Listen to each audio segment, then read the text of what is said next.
Okay, and I'll just briefly share my screen. Okay, so we are recording.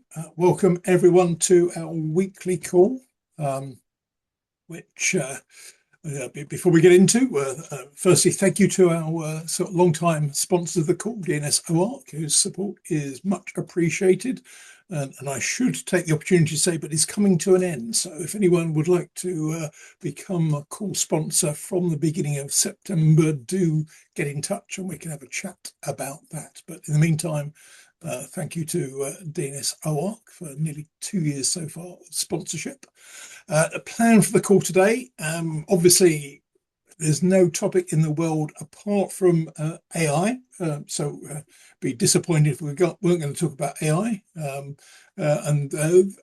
This week we're going to be talking about Agentic AI, naming and discovery using the DNS, obviously, because why not?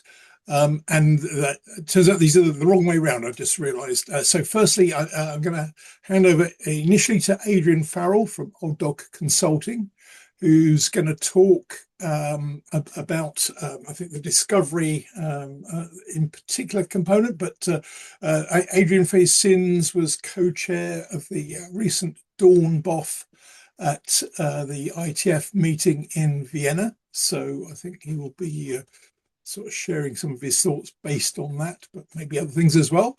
And then Jim Mozley will pick up the reins.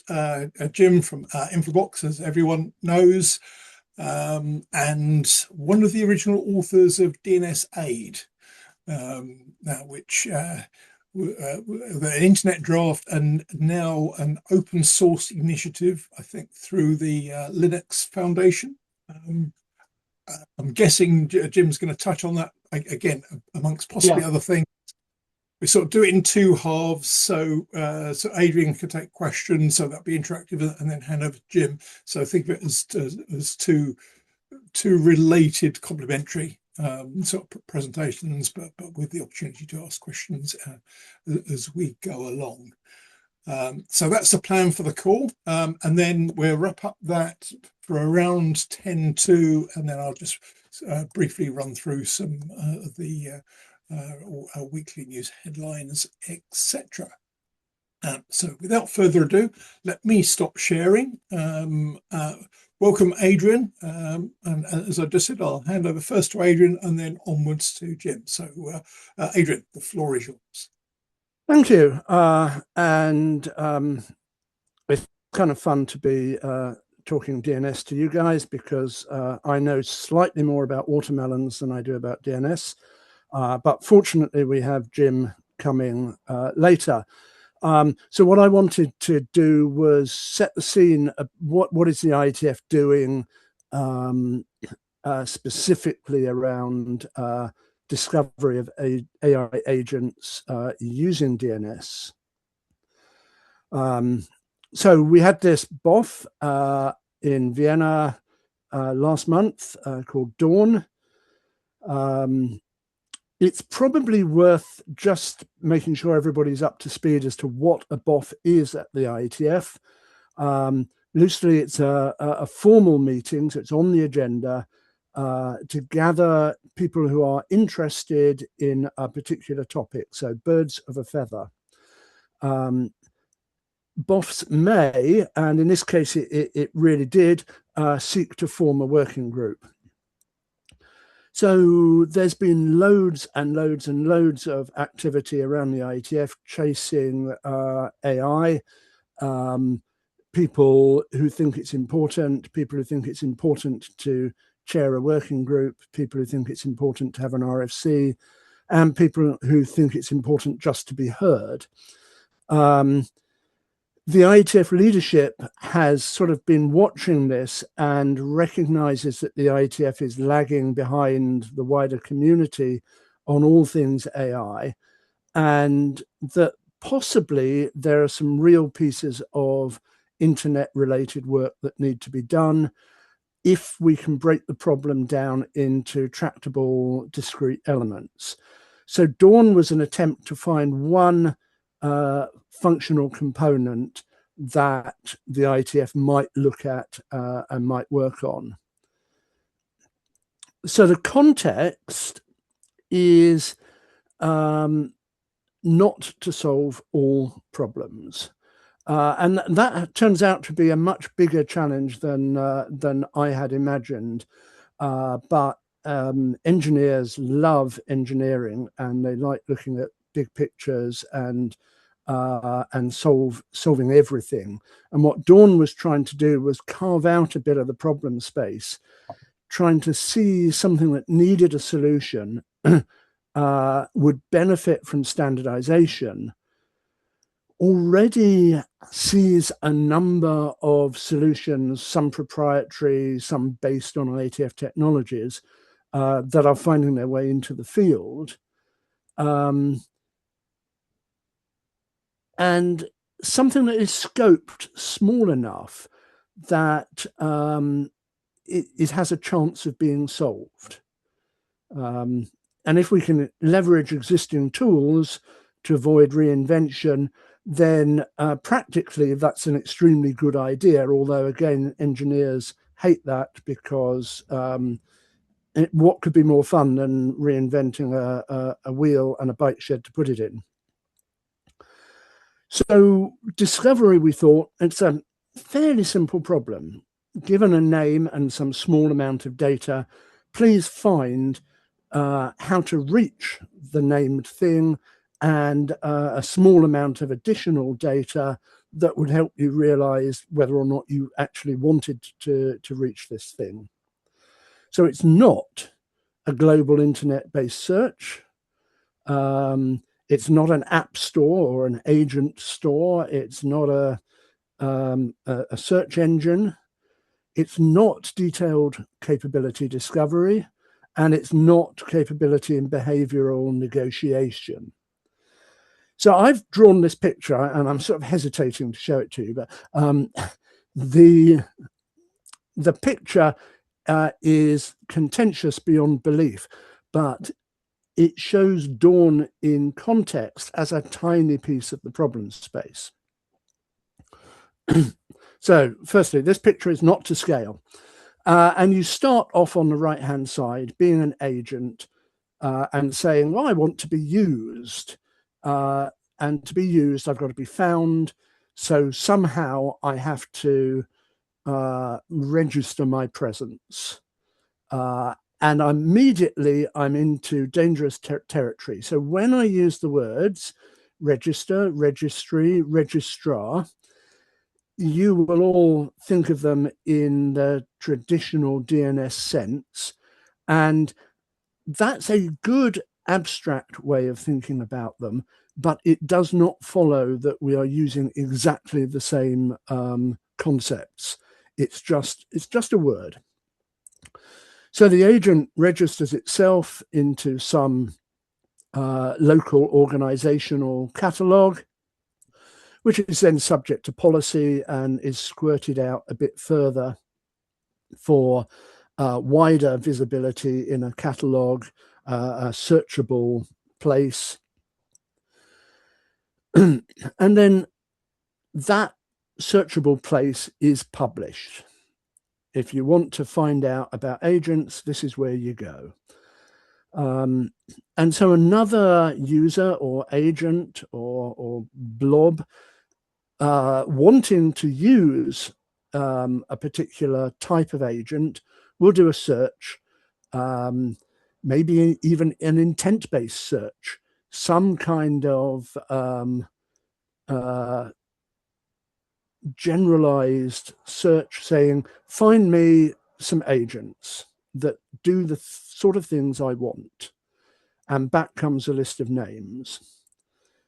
And then the user or agent is able to search through those, sift them, work out, oh, that one looks interesting. Oh, no, that one's based in a regime I really don't trust, and so on.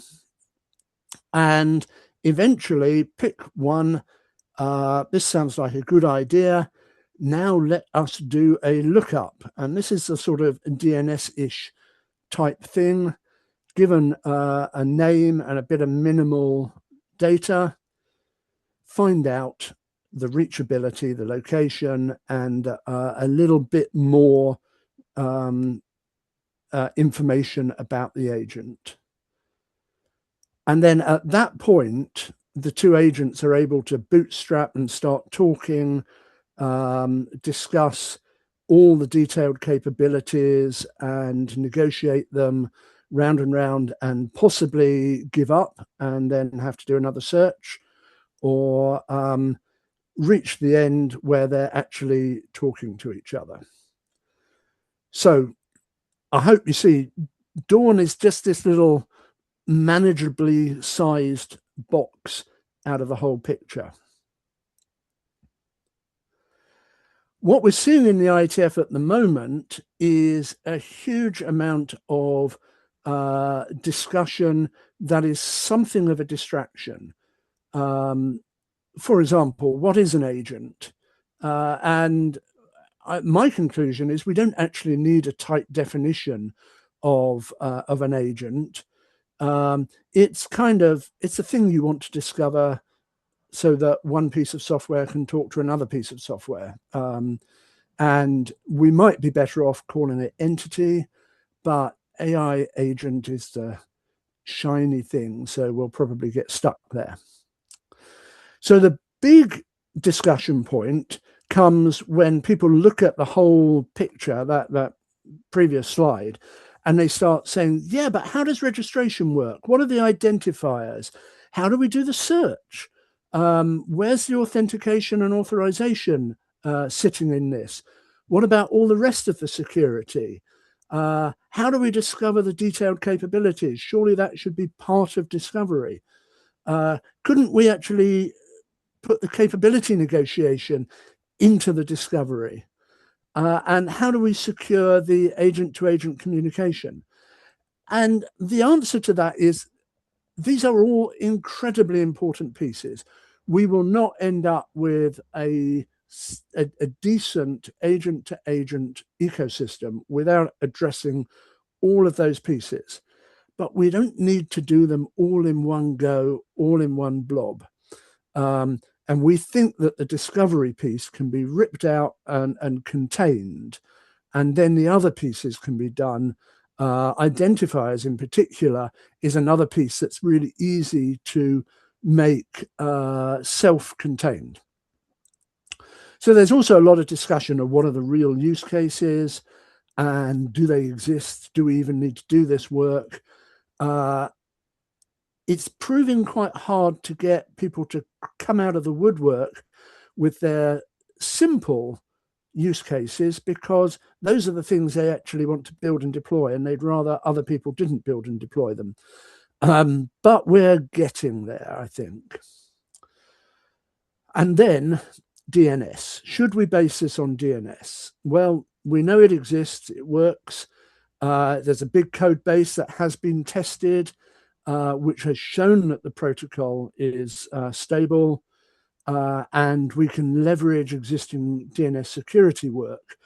If we develop a new protocol, which would be lots of fun, I believe we would actually set ourselves back a good 12 months just because getting it right is hard.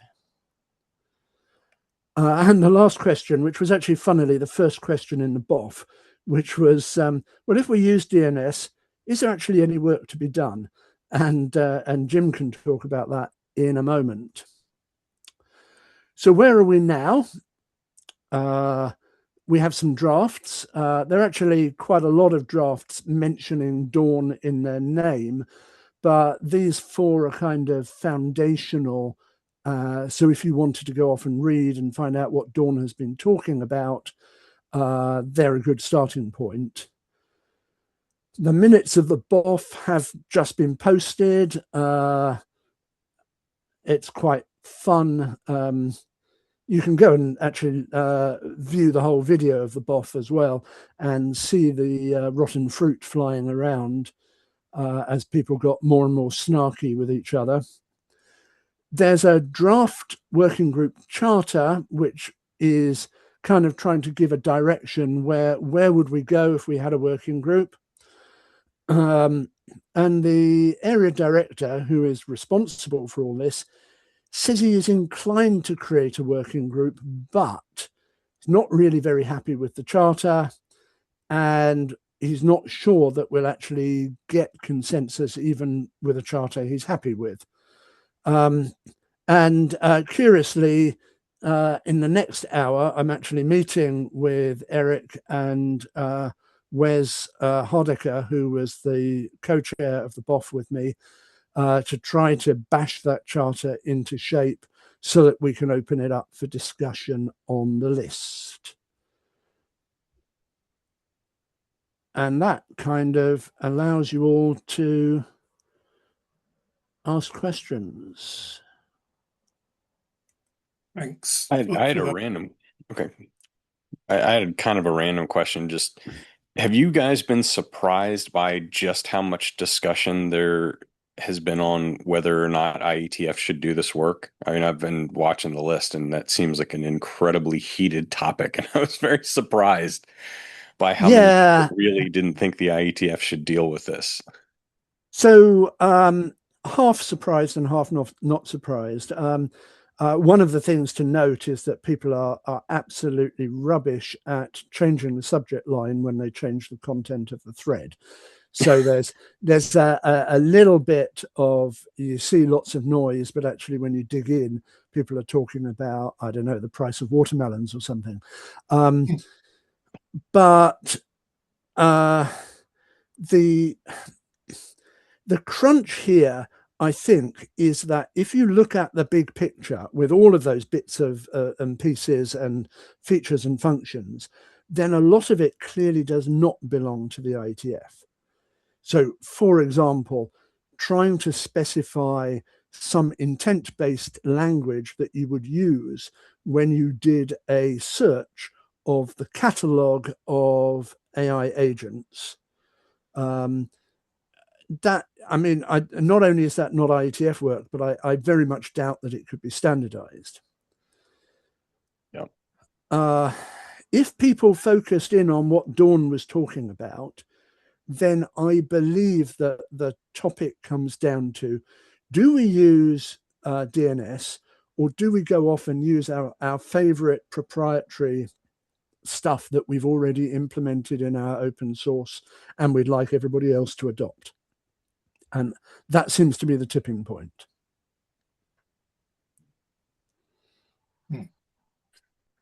Yeah, it's a good comment. Peter, you had your hand raised next. Yes, I'm tempted to ask a question about watermelons, but I got two things. First of all, I'm curious if you, maybe I missed it, and just now I'm so sorry if I did, but like, what does workload mean in the context of Dawn? Right. So spinning this backwards, we started the whole discussion at IETF 125, coming at it basically from AI agents. And then we sat down and said, well, yeah, but aren't there other things that we might need to discover? And so we invented the word named entity. And then somebody said, yeah, but what about workloads? And there is IETF work on workloads, specifically identifying workloads. And what are they? Well, I don't know. I think I would call them compute tasks. Okay. Yeah, it's a bit of something you've got over here, and you want to pass over here to be processed, and maybe developed and so on. So, okay, here's an example. You're a self-driving car. You see something out of your camera. You desperately need to know quickly, is it a child or is it a cat? Because that determines whether you accelerate or slow down. You've got to send that picture off to somebody who is going to process that as a workload and come back with, this is what is in your picture. Okay. Is that still in the scope of Dawn now? Yes, but no, but. Okay. Probably not. Probably not. So the current draft charter text says hey, let's do this for AI agents, and let's keep in the back of our mind that there are all sorts of other entities that are similar, and let's not make choices that would block, sorry, let's not make unnecessary choices that would block extensibility to other uses. Obviously, if there's some AI agent feature that is like, if you do it like this, then you get massive benefit and you can then say, screw the rest of you. But in general, decisions will be, should I do this or this? It's a toss up. Oh, this one would block future entities. So go for the one that doesn't block. Cool. Thanks. I do have one other thing I'd like to say, if I may. So thank you, by the way, for your answers, and thank you for the presentation itself as well. It's really interesting to hear about this. I'd heard about it tangentially, and having the detail is great. Also, the explanation about BoFs, I think that's really handy. Okay. I understand that you're trying to separate the issue of, discovery and how it should be affected, how it should work. I think one thing that is missing and is something that should be looked at. I don't know, maybe under the umbrella of IETF, but so in a way, it feels a bit like we're not reinventing, but going through the process of coming up with labels for agents or whatever they're called, AI entities. And it's using the DNS because that's a natural sort of fit for it. And it basically, it can work easily. But the part that's missing is the registries and registrars, essentially.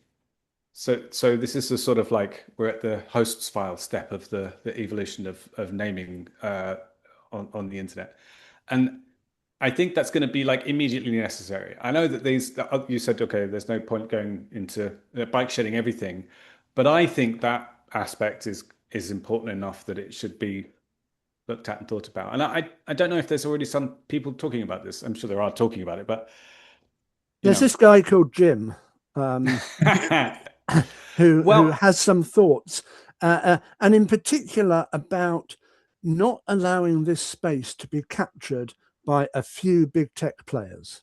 Yes, I'm looking forward to hearing what Jim's got to say. But my understanding of DNS-AID or DNS-AID is it is a mechanism for discovery when you know the domain name, but it is not a registry of domain names which have AI agents underneath them.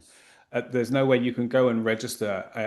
Not right now with the domain, you can register domains at a registrar, and that the registry is above them, and ICANN above that.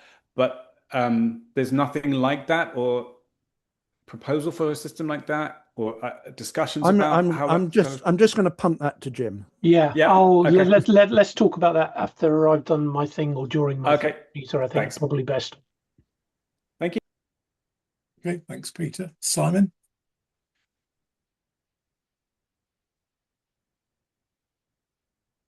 Simon has just muted himself. I've got a very slow reaction on my mute. I've caught up with myself now. Thank you, for Adrian. That was a good overview, I think. And I like the fact that you're concentrating on a specific space. I sit a lot in ETSI and 3GPP and to some extent in from ITU, and they all seem to be fighting over the overall system diagram, and each organisation has about half a dozen different views on what that should look like. So I think you're well to focus on the corner, because I think that's what we need is some small tubes of glue, which I kind of see DAWN as, if I can use that alliteration. That we can then put together to make the big whole. And I think people with the small tubes of glue are what we need at the moment, rather than people saying, here's my big AI agent framework that's going to solve every problem in the universe, because somebody next door has one of those as well. So I like where we're going here, and I would wish it well. Thank you. Yes, thanks. And that's why I'm so nervous about putting up my big system picture. because that picture is simply Adrian's picture. It's nobody has any consensus on it, and it just serves as a talking point for, look, there is a component that probably exists on all of your pictures, whatever picture you've drawn, and can we make that a building block?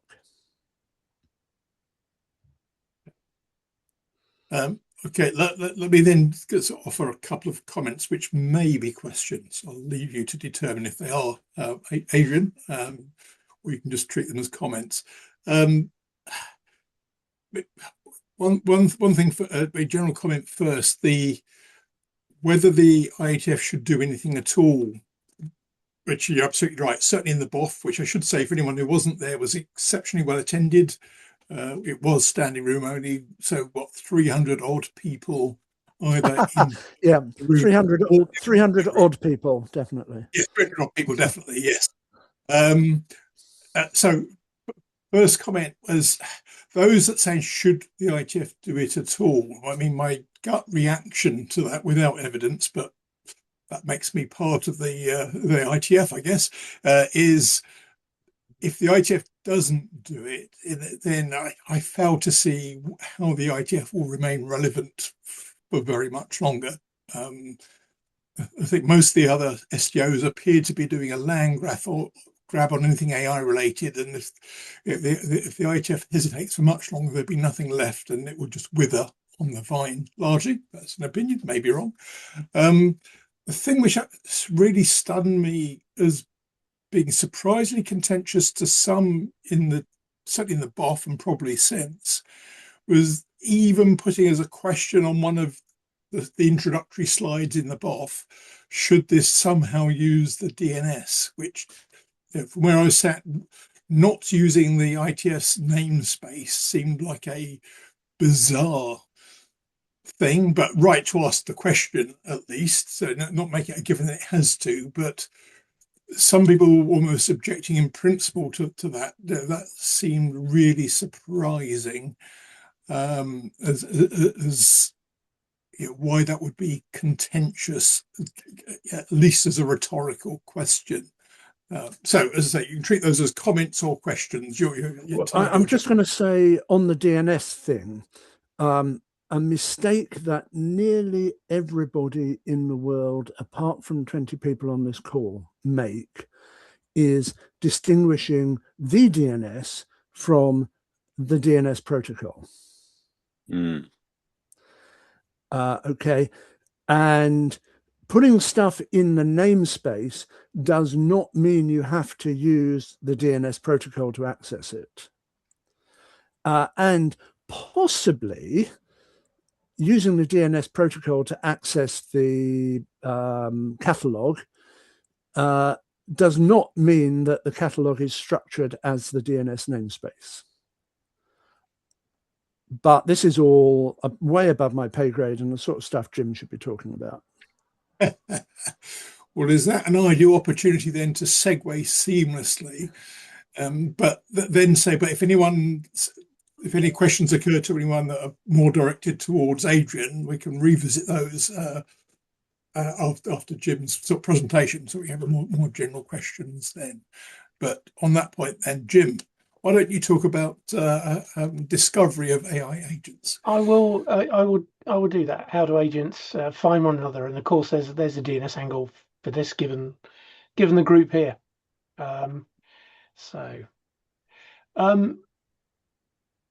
Let's talk about the use cases. There are more use cases around AI agents than you can shake a proverbial stick at.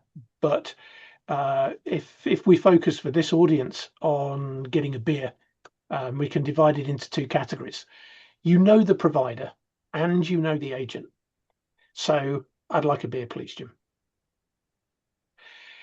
You know the provider, but you don't know who's going to get you one. So your provider is your local bar, and you know that they have the capability, as it were, to give you a drink. So you know the organization, but you don't quite know the what within that organization, and you might change your mind depending upon what you see on the menu or whatever. The last sort of case is really that what tends to be termed a capability search. I want a cocktail in an umbrella, and I'd like it in Berlin. There could be loads of organizations that provide that, some of which water down their drinks, some of which cost a lot of money, and some of which have whipped egg white floating on the top. So you could look for all kinds of things. But there are variants of those, whether you discuss booking a flight or whatever. So, sorry, I've got a bit of a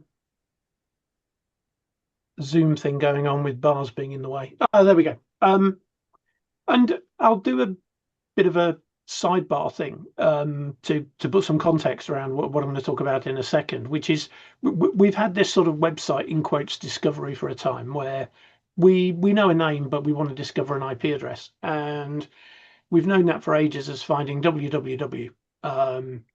And that starts a communication. It's not a communication over DNS, but it's used to reach that endpoint, perhaps to find out, if there is floating egg white on the top of cocktails at the particular big bar.berlin. So if we think though about trying to apply that kind of thing to agents, it's not going to work. There are many agents that can talk to one another over multiple protocols with no human in the loop. And who and what do you trust? How do you secure it? What is the governance around that? Because obviously money's being handed over in some cases. And in thinking about all of this, how do you avoid things like internet consolidation? We obviously have consolidation in some areas of internet, and we've talked about that kind of thing on this call before. Of course, a big organization could scoop up all the available agents from all the available companies, for instance, and advertise them, rank them as they want,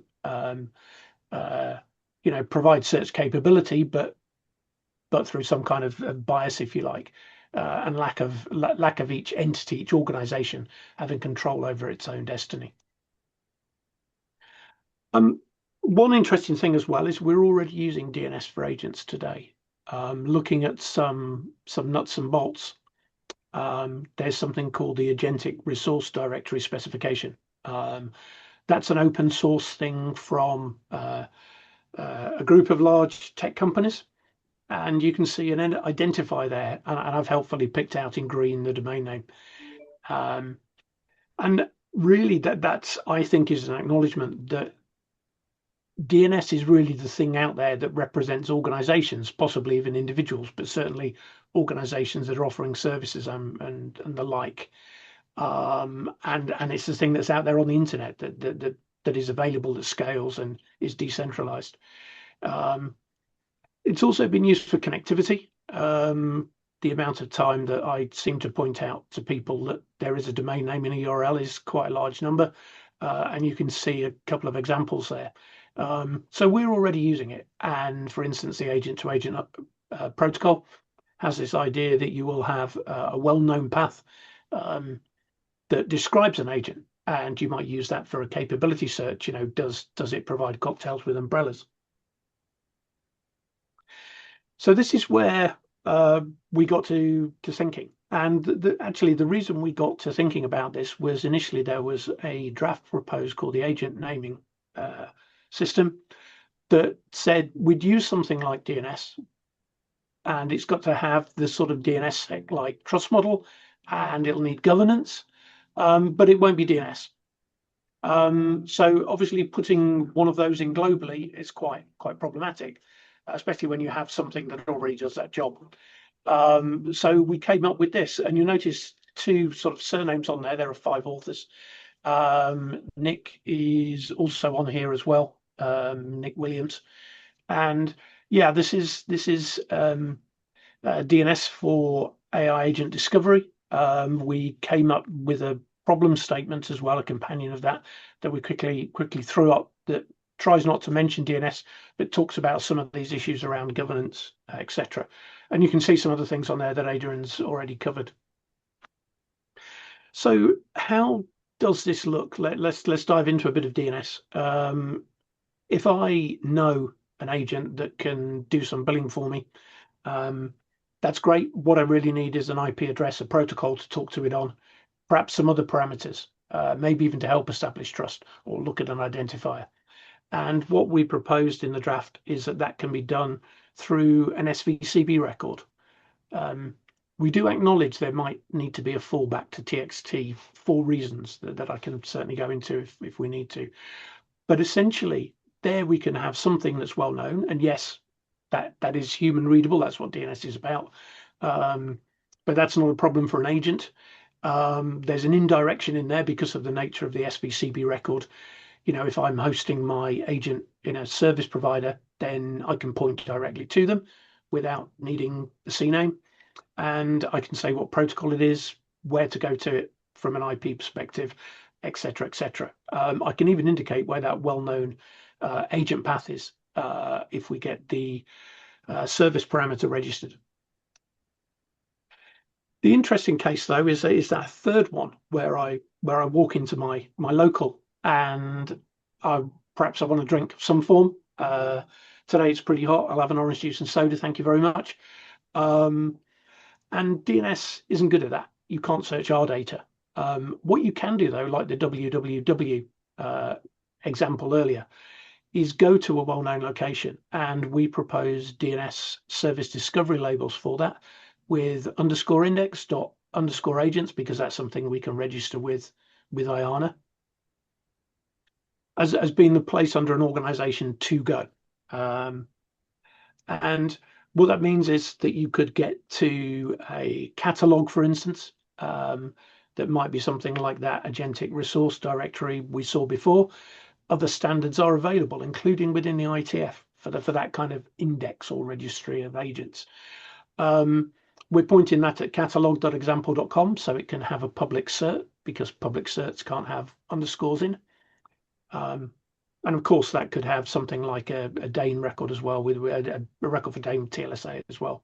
And again, we've got some capabilities. So that's really about that kind of www, but for agents to find resources. So that's the second use case.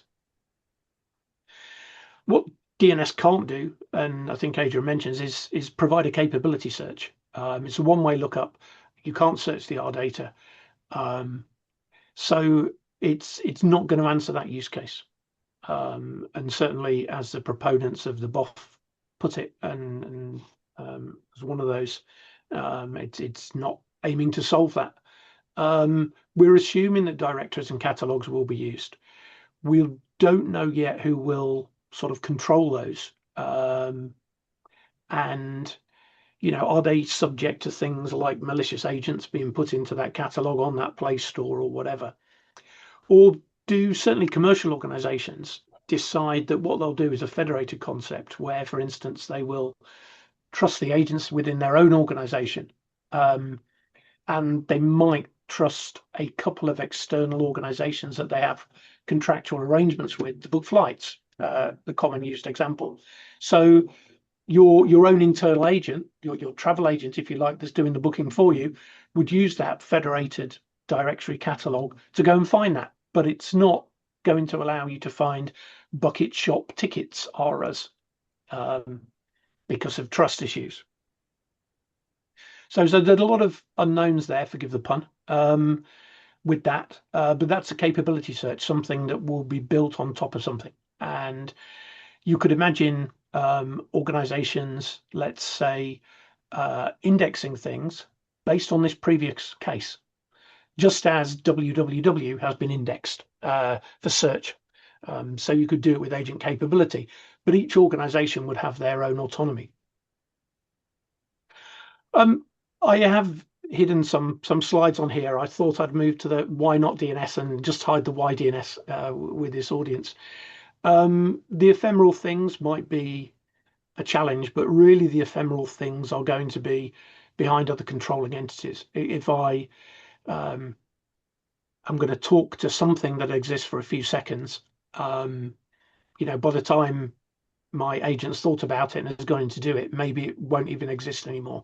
So I think there's going to be controlling things in front of it, like a MCP gateway or whatever. And you definitely wouldn't use DNS for the index itself. I think when we've talked about this, one of the lessons we've learned, Nick and I, is that people immediately think you're trying to catalog everything with a domain name, and that's not the case. We want to provide a well-known point to go to the catalog and to enable a capability search with some protocol outside of DNS. So if you want to find out more on the sort of IETF principle of rough consensus and running code, we do have that, and in fact have donated it to the Linux Foundation. Somebody's organization that's on this call has done a PR. It's not Infoblox. And we've had plenty of talks with people that are looking at that. At the IETF hackathon that's just gone, Dan was working with us there. Dan King is on this call, looking at using DNS-AID with the Agentic resource directory. And we've also looked at doing implementations with GoDaddy's agent naming service as well. And that's another implementation where you can look at the DNS for AI agents idea. So that's another thing. And GoDaddy have produced the agentic naming service as a draft, but considerably different to the original one, and have taken that on. So there's plenty of other internet drafts related to using AI. And there's things around discovery, not just the one that we've done with DNS-AID. There are things around identity and using DNS-TXT records for that, for instance. There are plenty of other SDOs that are talking about standards to do with registries, databases, and catalogs on identity and VeriSign, a couple of guys from VeriSign have also suggested new record types for finding the index, etc. But you can find out more. We'll be at IETF 127 at a hackathon talking about this, as well as OARC in the preceding week. And for those that are agent developers, we're at AgentCon and MCPCon coming up. I'm going to stop there, Andrew, in the interest of time, and that's all I had anyway. So thank you. Fantastic. Thanks, Jim. I think you mentioned ANS, so it looks like there's potentially a path to compatibility, whatever that might mean, there in some way. Maybe. Yes, yes. In fact, GoDaddy and us, we looked at the different ways that agents could be represented in DNS, and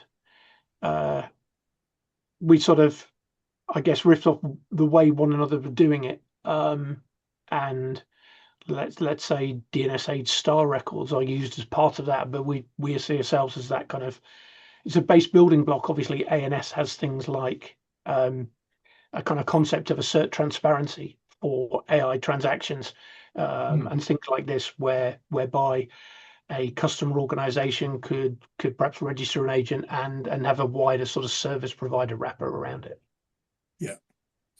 Yeah, fair enough. And I try to remember now whether you meant where you touched on DNS-ID, which is the other one from Identity Digital in the general space. I think I didn't mention that. Probably should have done. I think I mentioned it verbally. From a DNS perspective, that's using TXT records to transmit that information.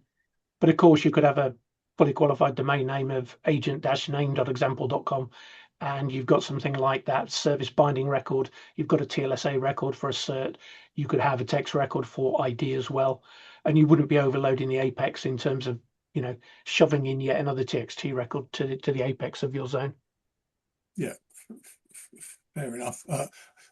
See what questions others have, but I might come back on trust anchors in a moment. But let me hand off to Peter at that point. Oh, you muted, Peter. Sorry. Peter's just vanished. I'm never going to stop doing that. Thank you, Jim. That was really interesting. And just quickly, I mentioned that there is a draft from Enrique Somoza about agent trust negotiation, which covers capabilities. I'm not super familiar with it, but yeah, seems interesting. DNS-ID seems also, in a way, a little like a competitor to DNS-AID, or would you say it's complementary? To me, it felt like DNS-AID with blockchain in a way. But have I got that wrong, maybe? I'm not massively familiar with it. Nick, maybe more so. I remember looking at an identity draft that was looking at putting identity within TXT records. So maybe I'm thinking of a different one. Okay. No, that's directionally correct. The DNS-ID draft is looking for cryptographic anchors to domains. So you have this almost like to your point, the blockchain or cryptographic append-only logs that live in DNS when agents are published. I think from our perspective, I wouldn't say they compete in the sense that what we're talking about is application metadata and how to exchange and provide out-of-band lookups for things about an agent. We don't necessarily care about the minimum trustworthiness of an agent. So of course we could say, yes, use DANE, use DNSSEC. These are all operational best practice guidelines. But, our goal with DNS-AID is not, here's how you use DNS records for agent provenance. And that is an explicit goal of DNS-ID. So we're trying to carve out the identity and trust space because, personally, one, I think that's a harder problem and that people are going to have different answers on. But two, I think it's kind of escaping what we should be using DNS for. And so I personally see DNS-ID as more competitive to ANS, the Agent Name Service, which has a lot of the same principles, the append-only logs and TLS certs and how to issue and revoke credentials. These are all things that I or rather our co-author group believes happen after you discover something. So what is minimally discoverable? That's kind of the goal of what we can hope to cover most of with DNS-AID. Okay.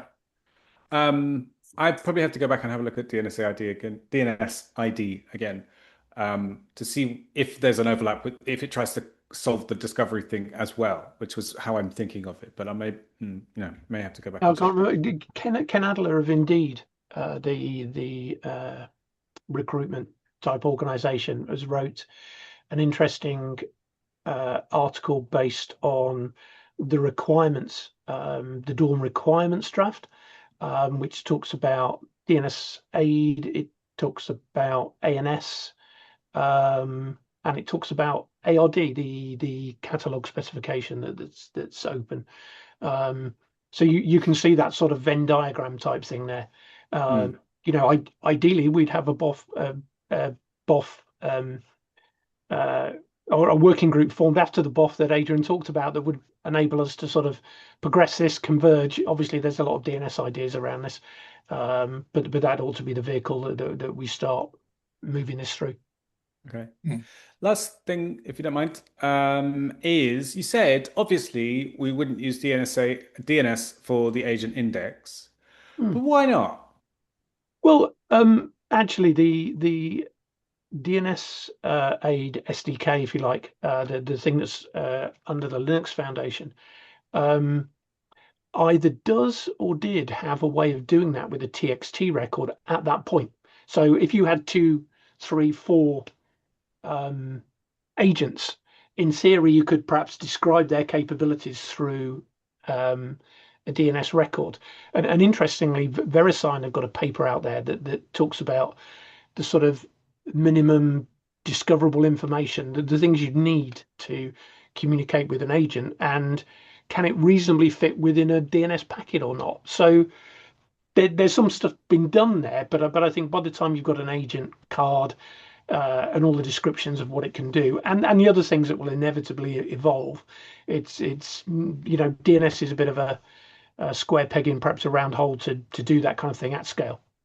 Well, okay. Yeah, if you include all the capabilities and stuff of each domain, but if you limit it to just a list of agents, it works for domains, right? We have hundreds of millions of domains, billions, or I don't know how many they are, but a lot of domains, and it scales really nicely. But we just care about the label itself being distributed. Yeah, so it will obviously scale to a very high degree. The thing is, you can't say for domain example.com, list me all your agents. What you can say is go to the place that will tell you them all, or you can say go to a specific agent. Otherwise, you're in DNS terms either enumerating a domain or doing a zone transfer, and that won't work. I'm going to jump in at that What point. time? Keep an eye on the clock. Keep talking about this. Yeah. Okay, thanks. I think that's a great question to think about, because I know I would infer from one of the ANS presentations I sat in on earlier this year at the ICANN's Contracted Parties Summit that seemed as if maybe for ANS they were sort of contemplating the idea of a one-on-one mapping between domain names and individual agents. Yes, and I think that's fine. I think that's fine, because that means you can go to the agent you want. What you don't want to have to do is potentially search a large capability catalog, if you like, every time you want to do a single transaction. You want to cache what you know, go specifically to that agent, do the thing, and that's why we have both in DNS-AID. Yeah. And on that note, because there's a couple of things I want to cover briefly. So thank you, Adrian and Jim. Adrian, I know you need to jump off on the hour, so feel free to drop off as and when, but really appreciate doing that. I think this is a topic we'll need to come back to. And hopefully that's triggered as many questions as it's given answers, because it's the sort of thing, this certainly warrants a longer conversation later, not just in the BoF. So thank you both. But let me very briefly, this will be in the finest traditions, a bit of a whistle-stop tour of a couple of other things, which I'm not going to go through in detail, but from the weekly headlines, lots of stuff. Really interesting article about what's happening with the DNS in Russia and potential censorship issues. Read that at your leisure. Also importantly, information about where there's information or data leaking with Apple's private relay service, particularly linked to DNS prefetching, which can leak a fair amount of information, including the host IP address, source IP address, amongst other things. So read that at your leisure. Some interesting stuff about where startups are starting to use some of the newer GTLDs because they can get there's a much wider choice of domain names with using the GTLDs, because all of the interesting ones with .com, I think, probably went about 3 decades ago. So there's that. Other things which we definitely don't have time of, but yeah, if you're not on the weekly headlines mailing list, ask me, I'll happily add you, or look at the slides at your leisure later. Loads of other not specifically DNS related stuff was interesting this week. Probably one I'll highlight, bottom of this page, AI generated patches fail roughly half the time. So don't just lean on AI to do your code generation. There's a sort of, according to this, a 50-50 chance it won't work, which is not good. Maybe that will improve over time, but not great at the moment. So there's that. As I said, loads of other things we definitely don't have time for. A way of reducing hallucinations, which looks really interesting. You can see the research paper on that in the second of the third link down, and a story about it on the second link down there. Quite a few impending deadlines. If you want to apply for any of the new GTLDs in the current round, that closes on Wednesday. So you need to get your applications in with ICANN by Wednesday, as well as a lot of money. I think it's roughly $250,000 per new GTLD. And a reminder, if you're applying for the Nominex DNS Fund, the deadline for that is this time next week. So you've got a week to get those applications in. So apologies for quickly running through these. I think that's pretty much it, other than to say next week, I believe that ICANN's technical study group on integration of the DNS with alternative naming systems is due to report this Wednesday. So that being the case, we're going to talk about the output next Monday, assuming it's available beforehand. So that's potentially the integration of the DNS with one, possibly more alternate naming systems, and some recommendations from the study group to ICANN more widely. So I'm intrigued to see what the study group has come up with. As I say, assuming it's available by Monday, we'll take a look at it then. Other stuff you can read at your leisure as well. So other topics over the next couple of months or so. So that's it for me. Let me just stop in case anyone wanted to jump in with any other business with -1 minute to go. So if anyone does want to quickly jump in with anything, now's your chance to unmute and say so. And I have to say, whilst you're thinking, Daniel in particular has done a sterling job posting links as things are mentioned preemptively, which is fantastic. And I'll include those with the notes afterwards, such as the link to the blog post that Jim mentioned just now. I mentioned because there are some people that may be coming along to DNSOArc. For the community day, I proposed a sort of workshop type session on using DNS for AI agents, so that we can get together and talk about the different use cases there and everything. That's the week before IETF for those that are doing both. Yeah, is it the Wednesday? I think preceding Wednesday in Vancouver. I'm not sure if there's going to be remote access for the community day. I know there is for the other days, but I'll ask the ARC team because I don't know the answer. Yeah, thanks for that, Jim. And other than that, I think the most important topic of the week is to understand how big the watermelon was, which we'll leave that as an exercise for Peter to provide information on afterwards. I'm going to run downstairs and get some photos immediately for next week. And I put something in my calendar saying watermelons immediately before this so that I have them ready. And do make sure you move the body out the way, because otherwise that would be awkward. It can't be good for scale, though. It might be a right small fridge. I'll put a banana for scale. Do need a banana for scale, otherwise it doesn't count. Yeah. Fantastic. On that fruit-related note, have a great week, everyone. See you same time next week, and thanks again, Adrian and Jim in particular. Thanks, Adrian. Thanks all. Bye. Thanks.